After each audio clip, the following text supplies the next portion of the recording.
Ouais, je vais essayer d'en faire une à 130 aujourd'hui. Non, non, non, enlève le mot essayer, j'ai devant là. Non, non, moi j'arrive, non, moi j'arrive. Voilà, c'est je vais faire une rep à 130. Ok, la petite vidéo non conventionnelle, mais très très cool, surtout si vous êtes fan d'Irox. Aujourd'hui, j'ai la chance d'avoir Alan Kao, le meilleur français en Irox, champion du monde l'an dernier, vice-champion du monde cette année en team avec son coéquipier.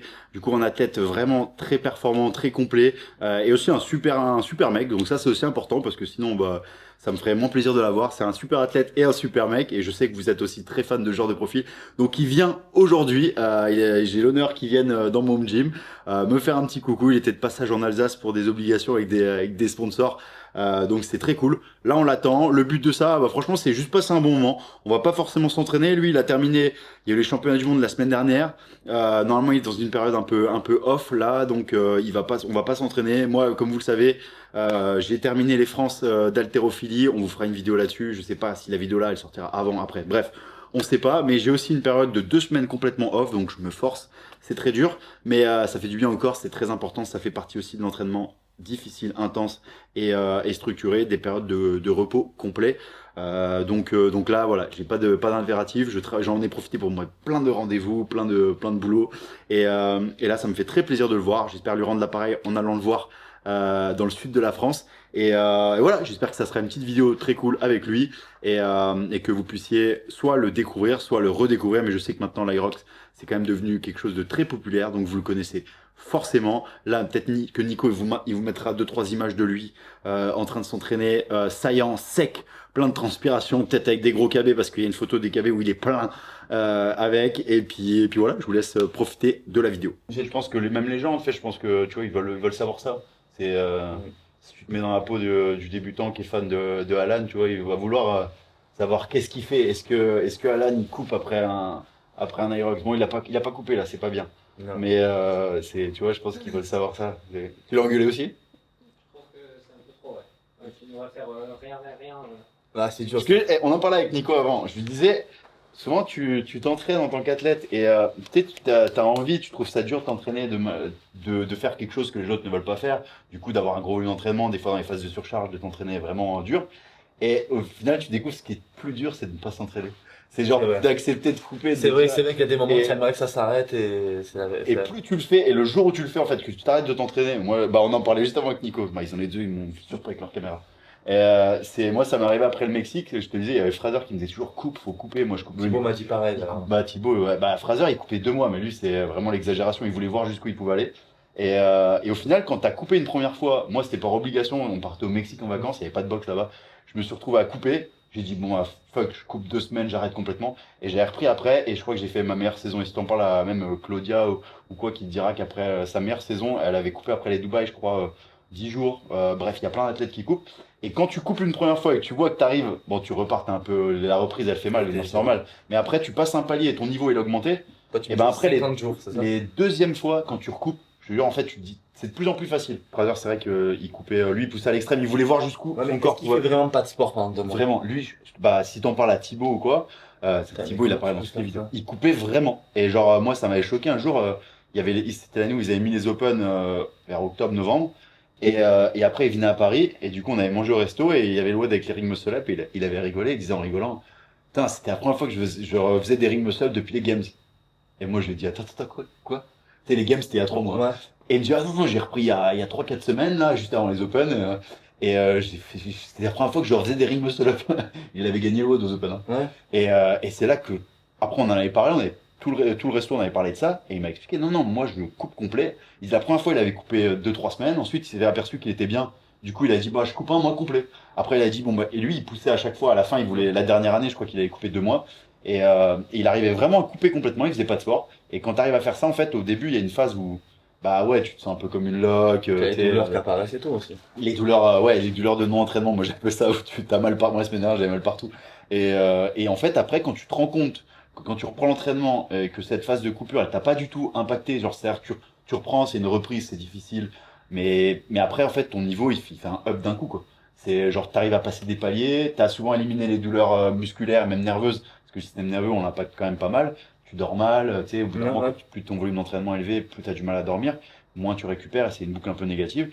Et quand tu arrives à faire ça, et ben la deuxième fois, c'est beaucoup plus facile à couper. Et la troisième fois, c'est encore plus facile. Et la quatrième fois, c'est encore plus facile. Et là, à chaque fois, moi, du coup, maintenant, j'en suis à un stade. Tu vois, et ça, c'est des trucs au début de ma carrière, je le faisais pas du tout. Genre, j'avais du mal à couper parce que, comme toi, je me disais, oh, je vais tout perdre. Tout ce que j'ai fait, je vais perdre. Et du coup, au final, tu te rends compte que tu perds rien du tout. Et qu'au contraire, tu franchis des paliers. Et après, c'est super facile. Et Fraser, il m'avait dit un truc tout bête. Il disait, c'est mon super pouvoir. Et genre, il en rigolait. Il disait, c'est mon super pouvoir de pouvoir couper complètement parce qu'il savait qu'en fait, à son époque, 95% des crossfitters, il y a personne qui coupait, quoi. Et lui, il est arrivé, il coupait complètement. Et du coup, il était tout le temps. En fait, il avait une longueur d'avance.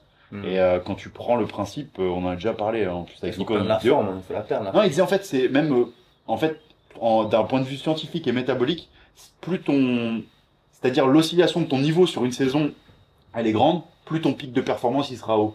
Si admettons toute ta saison, tu fais pic de performance où t'es moins bon et ça fait comme ça, et ben, en fait, ton pic de performance il sera là. Mais par contre, si à un moment donné, t'es là en season et tu montes progressivement, ton pic de performance sera haut. En fait, plus t'arrives à couper, à avoir des phases où ton niveau il descend, et parce que du coup tu l'as voulu, c'est pas que tu t'es mal entraîné ou que tu t'es surentraîné, c'est parce que tu l'as décidé de pas t'entraîner, et ben plus ton pic de performance il sera haut. C'est pour ça que lui, Fraser, il était au-dessus. Moi, non, moi, j'ai fait de l'exercice, je me suis pas entraîné, tu vois. La différence, c'est que j'ai fait ce que j'aimais d'abord. Tu vois, c'est Mims des fois qui dit ça, c'est quand tu poses la question à un athlète, c'est quand la dernière fois où tu as enchaîné 3 jours, où tu as eu plus de 3 jours sans aucun entraînement et effort physique.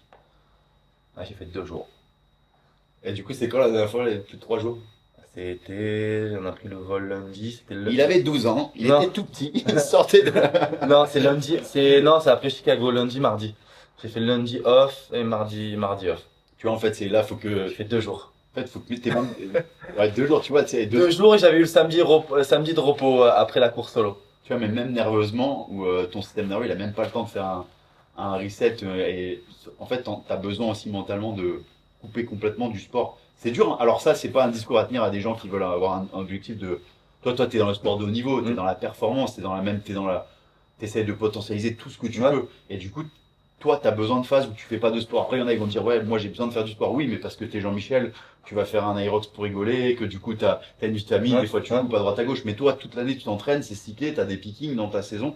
Du coup, t'as besoin de phases où, Alan, eh ben, il fait ce qui est pas du tout recommandé. T'es dans un canapé, tu vas marcher, tu fais pas de sport, t'entends rien, franchement, tu fais même pas d'activité physique. Tu vois ce que je veux dire, c'est que tu te forces à ne pas faire d'activité physique. Et ça fait du bien de fou. Physiquement, t'as des pépins physiques qui disparaissent, nerveusement tu récupères. Quand tu reprends, bah, t'es en forme. Et souvent, c'est là que tu te rends compte que t'as quelques semaines après avoir repris, bam. Toi, tu me dis 50 jours, là, c'est le pic de forme. Franchement, 50 jours, en fait, faut le faire pour te rendre compte. Après, je suis sûr que le jour où tu vas arriver à le faire, tu seras comme moi en train de prêcher cette parole. Et parce que moi, franchement, j'étais réfractaire à ça, hein. Pendant des années, j'ai pas Donc, c'est arrivé sur ta 6e semaine, quand tu as repris. Et après, en fait, tu as une phase où tu reprends, tu te sens comme une merde. Ouais. Et du coup, tu refais pas. Et en fait, après, tu te rends compte que ton niveau, il revient d'un coup. Et du coup, tu te dis, bah finalement, c'est revenu vite. Et après, tu te rends compte qu'en fait, ton niveau, il continue à augmenter. Et c'est là que tu te sens bien et que tu te dis, bon, en fait, ça m'a vraiment servi de couper, ça m'a fait du bien. Mon corps, il se sent bien. Et mentalement, surtout, tu as ça en plus. Parce que mine de rien, quand tu te prives de pas mal de choses, hein. Ce que les gens ne comprennent pas, c'est que quand tu entraînes beaucoup, bah automatiquement le soir t'as pas envie de faire grand chose.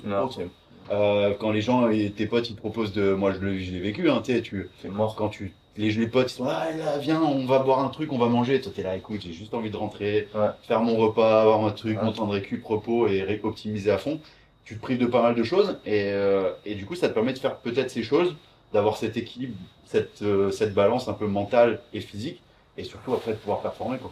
Et ça c'est super intéressant parce que ça fait du bien, quoi. Ça fait du bien. Tu sais, quand tu manges un peu des bonnes graisses, ton corps il les utilise pour tout ce qui est endurance fondamentale. Et automatiquement, bah, il a besoin d'avoir ce Alan qui s'entraîne pas et qui est peut-être un peu moins fit, c'est sûr. Mais c'est le Alan qui sera beaucoup plus fit après, quoi. Ça fait 13 semaines. Là. Ouais, faut que tu coupes là. 12 et 1. Faut que limite que tu décides de faire un truc sur si t'es 12 plus 1. À partir d'aujourd'hui ou à partir des mondes d'aujourd'hui, il y a 12 plus 1. Aujourd'hui, 12 plus 1. Ouais, faut que tu coupes là. Comme ça, limite à faire un cycle sur 10 plus 1, mais avoir au moins une semaine. Si c'est trop dur, tu fais qu'une semaine. Même si Clément il t'en a parlé. 13, ouais, c'est à 12 Avec plus. celle-ci, ouais. Ouais, Sur le 13, total. Ouais, 12 plus 1, c'est comme tu disais là. Hmm. Et... Ouais, l'idée après là avec le coach de run, c'était de reprendre là. J'ai pas couru, hein. Prendre m'a interdit de courir. Ouais, mais t'as fait des salouettes quand même. Ouais, mais j'étais vraiment basse intensité. Mais même, je te promets, moi je sais, je tenais le même discours, Ouais. vraiment, je te promets, c'est pour ça que je te dis, je sais très bien. Et j'étais comme toi, je disais, mais c'était tranquille, et tu sais, Ouais, ouais. j'ai le même discours. Et en fait, un jour, je me suis cramé, et ça, c'est au bout d'un moment, et c'était, Parce que là, l'idée c'était de faire, d'avoir un volume jusqu'à vendredi de course à pied de 35 km max, 5-7 km par jour à basse intensité. ouais, franchement, faut que là, tu fasses rien pendant une semaine. Là, en fait, dans l'idéal, ça aurait été bien qu'après les Worlds, tu fasses une semaine où Alan fait tout ce qu'il a pas pu faire pendant des mois. Genre, tu Ouais. sais, tu t'entraînes pas. En fait, Ouais. tu deviens vraiment, faut prendre c'est à l'antipode de tout ce qu'on pourrait dire en termes de santé. C'est-à-dire Ouais. que, bah, Ouais, je te dis pas de manger de la merde, Non. hein, mais par contre, si t'as envie Ouais, j'en ai mangé après tu, quand même. tu, un peu, tu- mais tu- si ça t'as envie de fait te un faire jour, 2 plaisir. jours. Mais tu fais, par contre, tu vois, il y a des soirées, moi, je sais que des fois, j'avais des trucs simples, tu sais, tu fantasmes après, tu t'en viens à fantasmer sur une soirée canapé, quoi. Mm. Tu te dis, oh, le soir, à juste me poser et tout, tu vois. Et ben, mine de rien, tu le fais. En fait, tu fais tous les trucs que t'as pas pu faire, parce que mentalement, ça va te faire du bien, physiquement, t'en as besoin. Et après, en fait, faut que tu puisses repartir d'une base où t'es moins en forme, mais par contre, t'es disponible physiquement, mentalement, nerveusement. Et puis, ouais, tu Même fais quand je jouais bien au tennis, ça a été terrible pour moi. alors, le tennis, c'est encore différent parce T'as des qu'il y a sensations, en plus, il y a t'as des sensations. exactement. Le tennis, c'est un sport où il y a des sensations, c'est-à-dire tous les sports très techniques comme ça, ils perds ont tout. ouais, exactement, ils ont besoin. Mais là, toi, tu es dans un sport Oui. où il y a Physique, moins c'est- cet aspect sensation de la balle, de tes lifts, etc. Donc, tu as besoin aussi de. Et puis, même, c'est super impactant. Hein. T'imagines là, tous les cycles que tu t'es tapé, la saison, il y a qu'à voir. Si vous avez vu son post sur Instagram et son récap de l'année, le nombre de courses qu'il a fait, Ouais. vous êtes d'accord d'ailleurs? 18 en 9 mois. Ouais. N'hésitez pas à engueuler Alan en commentaire Ouais, de ça cette va. vidéo. Ouais, 18 en 9 mois, je crois que c'est du jamais vu, je pense. Après, ta prochaine course, elle est quand? Après, il y avait Hambourg et bon, Paris, je vais devoir. J'ai pas encore programmé court, mais je vais devoir y être. Et il y aura Hambourg. Et Dublin. Non, non, non. J'allais dire, on fait sortir Clément de la salle et on va. Non, non, c'est pas Clément qui me T'as des demande. obligations de Non, faire des non, fois. non, c'est pas Clément du tout. Non, non, Non, mais oui, d'accord, d'accord. Mais après, en fait, sur ce sujet-là, je sais que lui, il a tendance à faire beaucoup de courses. Et en fait, dans son contrat, pour vraiment parler concret, marqué 24 courses. non, non, en fait, Non, dans son contrat, il n'y a pas des primes de victoire sur les courses. Il n'y a que des primes sur les grandes courses.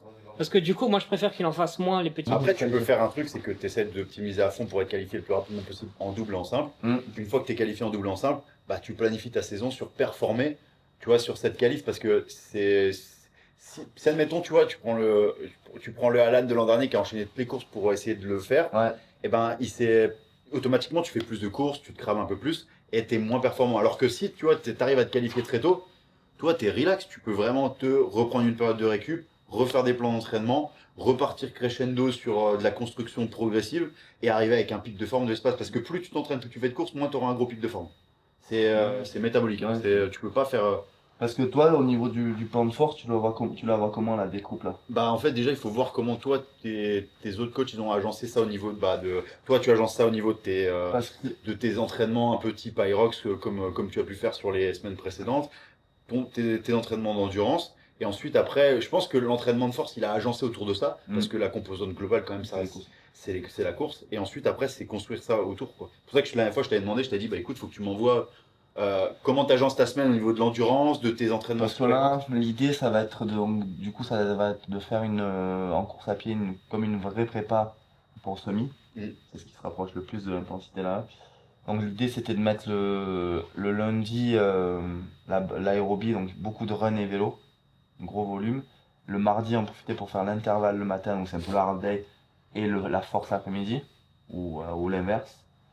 Le mercredi, revenir sur de la base aérobie du volume. Le jeudi, intervalle et force. Après, toi, est-ce que tu juges qu'il y ait une troisième séance de force, c'est utile ou pas?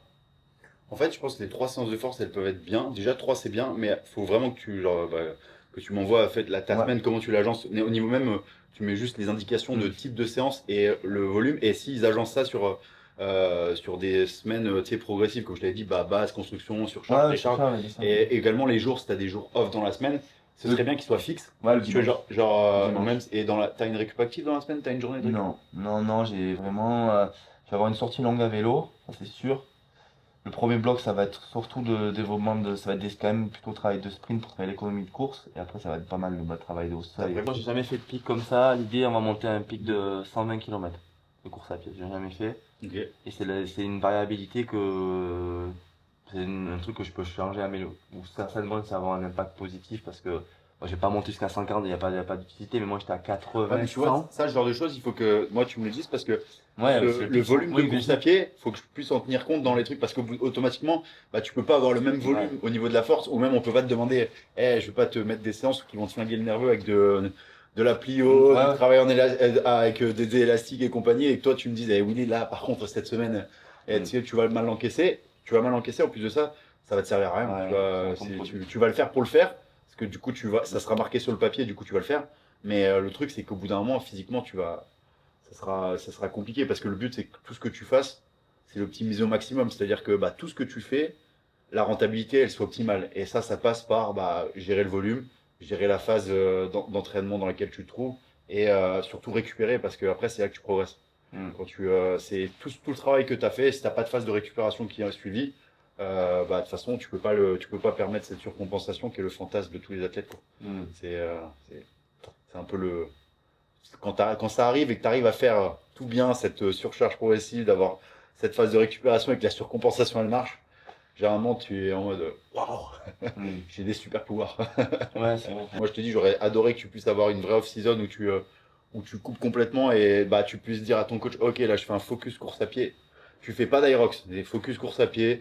Comme je t'ai dit, la Formule 1, on travaille sur chaque aspect de la Formule 1 de manière séparée pour les rendre le plus optimal et performant possible. Et on l'assemble au dernier moment. Tu vois, au CrossFit, souvent, c'est ce qu'on fait, ce que font les meilleurs athlètes. Bon, il y en a plein qui ont du mal aussi à le faire. Et ce que Fraser faisait, on parle beaucoup de Fraser, mais mine de rien, il faisait les choses pas mal et que Tia fait aussi. Tu bosses sur chaque composant du fitness de manière séparée et t'agences ça au dernier moment quand tu fais pas de workout. De toute façon, moi, l'axe prioritaire, on en discuté, c'est de gagner 5 secondes par kilomètre. C'est ce qui me manque, c'est ce qui me manque sur les tout meilleurs. Et après, ça va être que ma force, la force que j'ai, elle se transfère mieux. Ah bah oui, oui. Tu vois, sur le stade pool, après, on en discutait, on avait discuté au téléphone, tu vois, j'ai un bon. J'ai regardé du coup tes sled pool. Ouais, tu as regardé. J'ai regardé. Et tu vois, et là C'est encore. des rares stations où j'ai cherché. Et t'as même mis une vidéo, je crois, à un moment donné, dans ta story. Et là, tu vois, le meilleur, c'est Jonathan Wynn. Et en Elite 15, il a défoncé tout le monde. Bah, c'est le meilleur. Et là, en double, on était à la lutte avec Thomas. Et on perd le double là. Il le gagne le double là, tout seul. Il le gagne tout seul parce qu'il nous a mis un rythme. Je l'ai filmé, hein, j'ai même filmé au ralenti et tout. Tu as décidé quelque chose sur mon pool?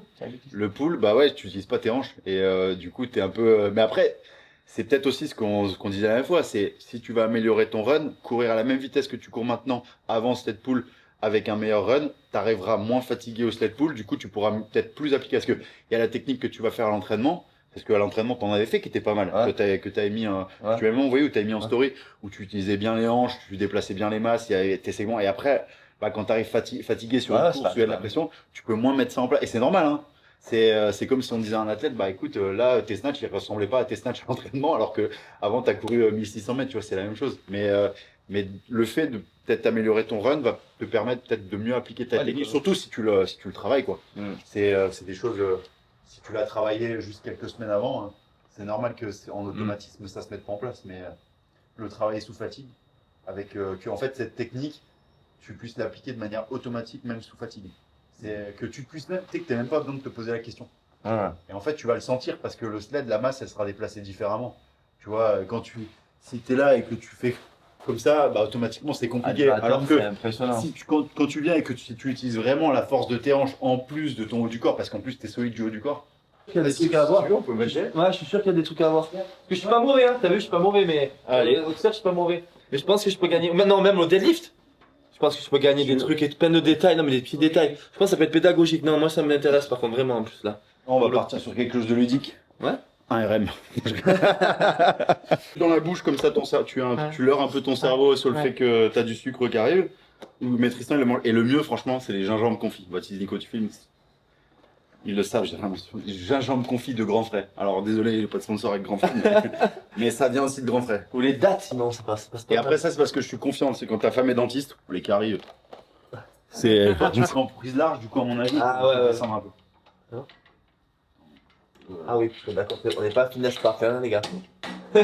C'est un truc de fou le setup. Ah ouais, c'est... Ah ouais. Oh. Et ça, c'est une barre de force, du coup, elle est un peu plus large. Et du coup, en fait, quand tu la poses, tu peux la. Tu sais, elle roule, tu peux pour la placer.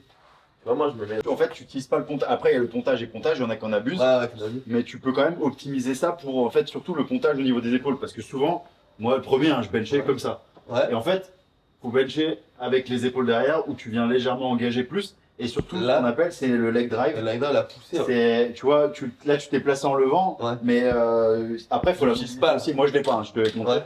Mais tu peux, ouais, le leg drive, tu peux vraiment l'utiliser. En fait, si tu, c'est le principe que si tu as de la pression au sol avec tes pieds, tu vas créer une tension comme un arc. Et automatiquement, cette force et cette tension, nous, on veut qu'elle se répercute dans ta poussée. Ouais. Donc, c'est plus tu as un leg drive et mieux tu es ancré, mieux tu te positionnes, plus tu auras une grosse poussée. Ça aide vraiment. Moi, je vais être le premier à remettre ça en cause. Ouais. Et en fait, quand tu arrives à bien le faire et que tu utilises ce leg drive, c'est comme si on t'avait enlevé 5 kilos. Tu fais putain, mais en fait, tout ce que je fais, moi, pour ma part, c'est que je me mets beaucoup plus loin. Tu vois, par exemple, souvent, moi, je sais qu'il faut qu'au niveau de mon plexus, bah, j'ai la barre qui soit entrée. Je place mes mains. Et là, je sais que je vais placer mes jambes à peu près à angle droit. Après, ça dépend de ta mobilité thoracique. Hein. Ouais. Mais ça se travaille. Hein. Et quand je vais me placer, généralement, tu vois, là, je sens. Je viens placer les épaules. Et là, surtout, je viens pas les poser à plat. Je viens Tu viens les ancrer dans le banc. Quand tu déraques, tu peux lever tes fesses. Tu déraques. Quand tu es en position, tu reposes. Et en fait, tu as cette tension qui est créée là. Tu vois, si tu mets dans mes fesses sont contractées, tout est contracté à bloc. Et après, là, du coup, tu peux vraiment beaucoup plus exploser. D'où l'intérêt. Et tu vois, c'est vraiment pas être comme ça. Ouais. Tu vois, là, c'est souvent, moi, je benchais comme ça avant. Et quand tu es à les plat, épaules. faut vraiment que tu viennes ancrer ses épaules. Au début, tu sors. Là, par exemple, si admettons, on va voir ta mobilité. Ouais. Tu viens vraiment, tu laisses tes talons ancrés au sol. Ouais. Tu viens pousser tes épaules pour revenir en position de bench. Donc, c'est-à-dire, souvent, c'est tes yeux au niveau de la barre. Donc, voilà. Maintenant, tu viens venir, lève. Voilà. Plante-moi ses épaules. Là, tu viens de te planter ses épaules. Avant de déraquer. Plante bien ses épaules. Voilà. Quand tu es prêt, tu soulèves tes fesses en laissant tes talons et tu déraques ta barre. Tu as déraqué ta barre. Tu viens poser tes fesses sur le banc. Voilà. Et là, normalement, au moment où tu poses, tu dois sentir la Ah tension. ouais, attention, là, c'est même les jambes, je sens qu'elles travaillent là. Ah bah là, normalement, t'as vraiment mal aux jambes. Ouais, tiens, ah ouais, je savais pas, j'ai jamais eu mal. Ah ouais. Et surtout, faut vraiment que tu sentes vraiment tes épaules qui sont plantées dans le banc. Ouais, je sens une contraction au niveau des omoplates forte là. Ouais. Je sens mon bras intérieur. Alors, le premier, tu dois le mettre comme ça. Comme ça? Ouais, exactement. Je le faisais pas avant et un jour, il y en a un, il m'a affiché, il m'a dit oh, en force athlétique, le premier poids est toujours orienté vers l'intérieur. Pourquoi?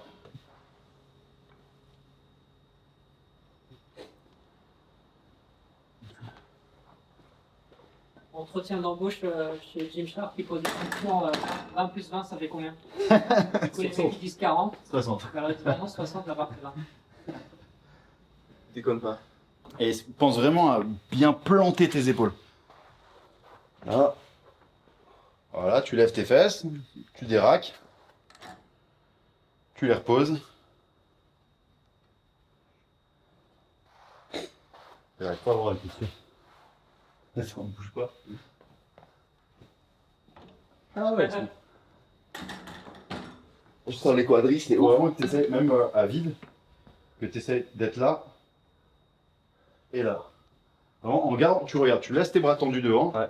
Et au lieu d'être en position comme ça, Rétraction scapulaire. tu viens vraiment contracter pour venir planter tes épaules derrière, comme si tu voulais aller chercher. Voilà. Et surtout, en fait, il faut vraiment, au lieu d'aller juste là, essaie de là. C'est comme si tu voulais faire un petit cercle vers le haut et bam, les ancrer derrière. Voilà. Et là, en fait, il faut vraiment que tu sentes cette tension au niveau du banc pour créer cet arc et que là, ça vienne se planter. Tu viennes planter ça dans le banc. C'est pour le récupérer là. Je trouve pas ça plus facile. Ah ouais? C'est un enfer pour le récupérer. Ok. Oui, il récupère, oui. Ouais. C'est toi qui l'as mis sur ça. Il est malin. T'as vu? Et c'est pour ça qu'il. Comment tu fais? Voilà, t'es un peu. Ah, c'est pour ça que tu l'as mis comme ça, tu vois. Attends, tu as l'habitude. Ah, c'est un grand. Ah, il est malin, Willy. Ah ouais, sinon tu le décolles plus. Non, tu décolles. Dis, on met les poids comme ça.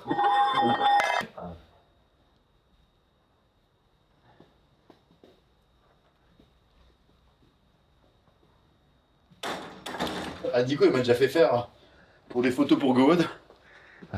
Une montée de gamme 70, 120, 150, 160. Non, Une rep à chaque fois en 3 minutes. non. T'arraches un pec, après tu es responsable.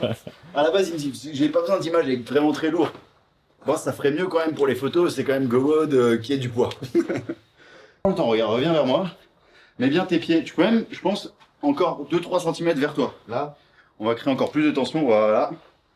Maintenant que tu penses à ce que tu as fait quand tu étais à vide avec les bras tendus pour enrouler tes épaules, regarde, viens placer tes yeux là. Tu peux lever tes fesses, lève tes fesses. Viens placer tes épaules ici. Voilà. Lève bien tes fesses. Là, tu peux déraquer. Et là, quand tu reposes tes fesses, voilà. Ouais, c'était un peu proche.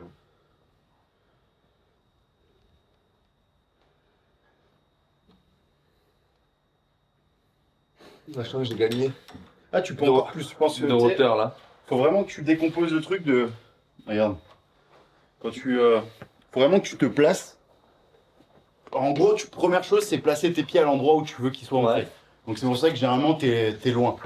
Une fois quand tu as placé tes mains et que tes pieds sont placés à peu près à l'endroit où tu penses pouvoir créer cette tension, tu viens placer tes yeux à l'endroit où tu veux qu'ils soient. Et généralement, regarde mes talons, ils sont surélevés parce que j'ai pas encore créé cette tension, je suis à plat.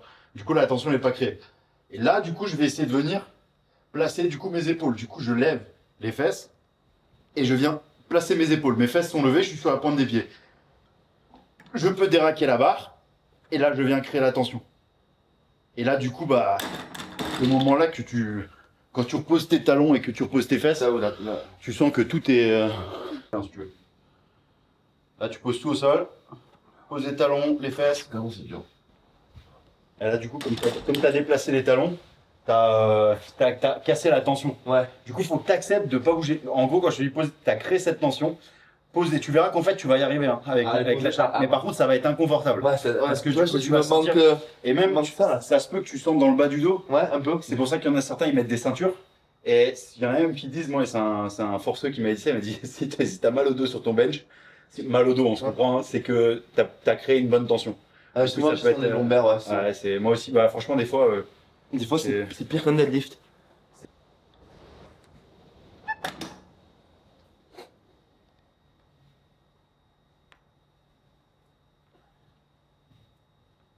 À partir de combien tu sens que c'est lourd, toi? Là, en vrai, en sensation, je dis, putain, ça fait longtemps que j'ai pas benché. Ouais. C'est fun broken, hein, j'ai pas posé depuis longtemps. Il y a une photo, on te voit, t'es pas là. Ah, je crie! Ah, je crie parce que j'allais. Il est tellement contracté que les kettlebells ils sont au niveau des hanches.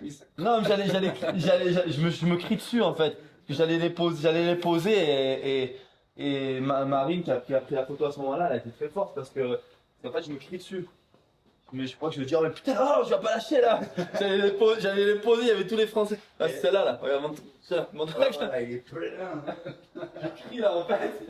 Je crie des nerfs, je lâche pas, comment ça je vais lâcher là? En plus, ce qui est fou, c'est que cette photo elle a même pas été prise pendant une course. Il était simplement à l'échauffement. Voilà. Ok. Par contre, j'ai l'impression que les poids calibrés c'est beaucoup plus dur. C'est vrai ou pas? Non, moi je trouve pas, mais. Ah ouais, c'est peut-être parce que je suis fatigué.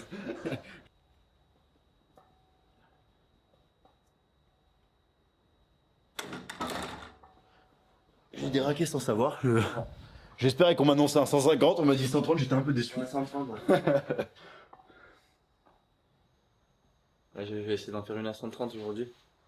Non, enlève le mot essayer, j'ai devant là. Non, moi j'arrive, moi j'arrive. Voilà, je vais faire une rep à 130. Allez, t'as déjà fait en série 10. Non. Mais ils avaient pas appuyé sur les boutons. Non, ils avaient pas pu son rec. Du coup, t'en fais. Manon l'avait oublié. Ils avaient oublié les deux. Ouais, laisse bien. Voilà, voilà, super. Voilà, maintenant tu laisses tout décoller. Tu décolles là-bas. Tu reposes au sol. Voilà.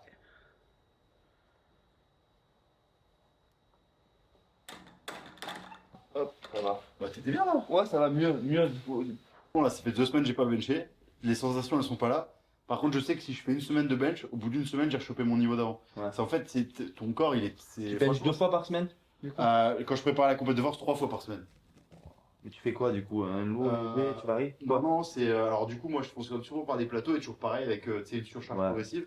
Et du coup, suivant cycle, le micro-cycle dans lequel tu te situes dans le cycle, bah, le volume il va être différent. À la fin, automatiquement, tu es plus sur des petits volumes. Ouais. Et au moins une fois par semaine, du tempo. Et alors, ça peut être du tempo avec de la pause, du tempo sans pause, différents tempos, même du tempo concentrique, excentrique, bref, tout pour. Et du coup, plus léger. Donc, ça permet vraiment de travailler cette notion de stabilisation ou d'explosivité d'ailleurs. J'ai oublié de refaire du bench. Il fait reprendre le bench.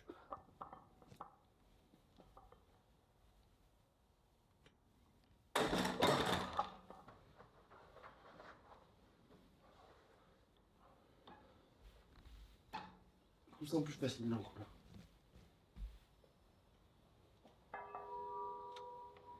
27, 28, 29, 30, 31, 32, 33, 34, 35. 35, il avait de la marge. Je suis des sensations sont difficiles, c'est le placement.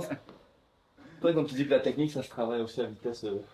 Ah ouais, vraiment, de fou. En fait, même, tu sais, souvent les gens ils négligent ils veulent que aller sur les reps lourdes où le temps, tu sais, où t'as du grind, comme on dirait en force, où c'est lent, ça remonte tout doucement. Mais sauf que il y a un aspect fondamental que tu travailles pas, c'est la vitesse. C'est vrai que c'est important d'avoir des drop sets ou même des phases où tu optimises cette vitesse avec des charges plus légères parce que tu travailles ta force. Et les gens ils ont vraiment du mal.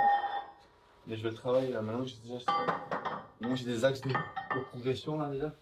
Voilà, vous l'aurez compris sûrement en regardant cette vidéo, j'ai la chance de m'occuper du coup de la programmation de Alan sur la partie force, développement de la force liée à l'Aerox bien sûr. Donc on n'est pas sur de la programmation force traditionnelle.